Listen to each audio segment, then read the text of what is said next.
Friends, आपका बहुत बहुत स्वागत है आपके अपने YouTube चैनल महेशम क्लासेस में।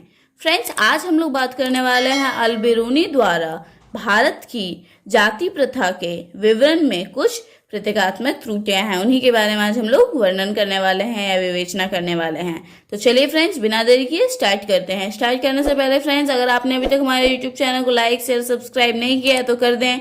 चलिए स्टार्ट करते हैं। अल-बिरूनी ने भारतीय प्रथाओं को समझने के लिए विभिन्न स्थानों की यात्रा तो की ही थी, साथ ही वेदों, पुराणों, भगवद गीता, पतंजलि की कृतियों तथा मनुस्मृतियों आदि का भी अध्ययन किया था।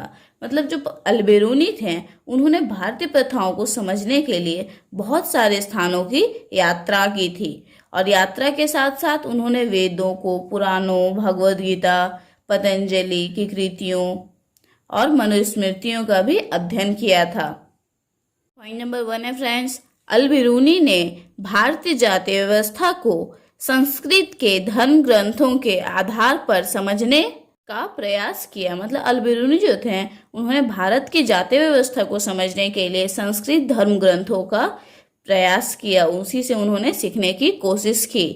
इन ग्रंथों में ब्राह्मणों के दृष्टिकोण से जाति व्यवस्था को संचालित करने वाले नियमों का प्रतिपादन किया गया था। मतलब जो संस्कृत ग्रंथ हैं, उन्हें ब्राह्मणों के दृष्टिकोण से लिखा गया था और उसमें ब्राह्मणों के हिसाब से ही जाति व्यवस्था को संचालित करने के नियम दिए गए थे। और फ्रेंड्स, हमारा दूसरा पॉइंट है, उसने विभिन्न समुदायों में प्रतिक्रियाओं के माध्यम से जाति प्रथा को समझने का प्रयास किया। मतलब उन्होंने विभिन्न समुदायों में से लोगों के प्रतिक्रियाओं को समझने का प्रयास किया और उसके हिसाब से जाति प्रथा को समझने का बहुत कोशिश की। उसने बताया कि फरास में 4 सामाजिक वर्गों की मान्यता प्राप्त थी। मतलब फरास एक जगह का नाम है, वहां पर भी 4 सामाजिक वर्गों की मान्यता दी गई थी। ये वर्ग निम्नलिखित हैं।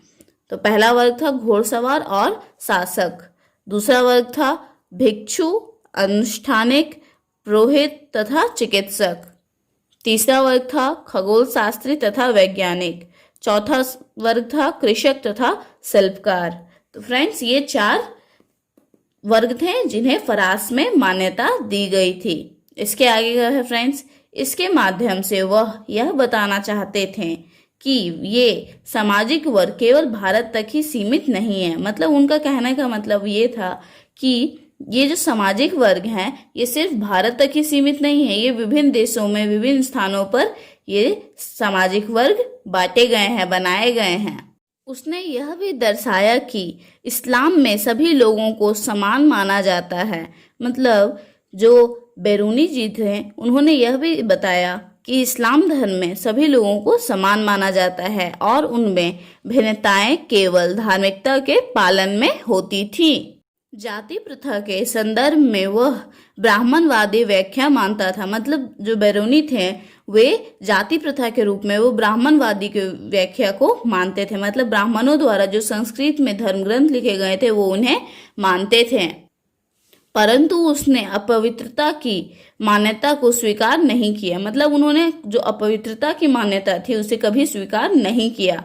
उनका मानना था कि प्रत्येक वस्तु जो अपवित्र हो जाती है, पवित्र होने का प्रयास करती है और ऐसा होता भी है। मतलब उनका मानना था कोई भी वस्तु जो अपवित्र हो जाती है लेकिन पुनः पवित्र होने का प्रयास करती है और वो पुनः पवित्र हो भी जाती है। पवित्रता के संदर्भ में वह उदाहरण देते हैं। उनके अनुसार सूर्य हवा को स्वच्छ करता है और समुद्र में नमक पानी को गंदा होने से बचाता है। उनका कहना है कि यदि ऐसा नहीं होता तो पृथ्वी पर जीवन असंभव हो जाता।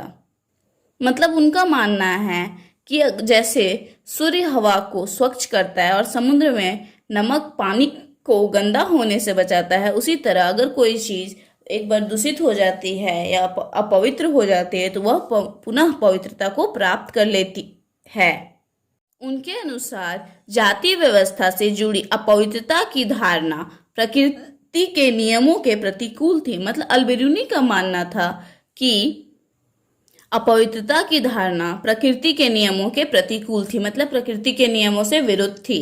उनका मानना था कि प्रकृति जब कोई भी वस्तु जब अपवित्र हो जाती है तो प्रकृति उसे पवित्र कर देती है।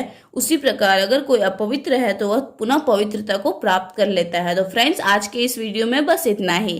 फ्रेंड्स, अगर आपने अभी भी हमारे चैनल को लाइक शेयर सब्सक्राइब नहीं किया है तो कर दें। इस तरह के और अच्छे अच्छे आपको वीडियो मिलते रहेंगे। Thank you for watching.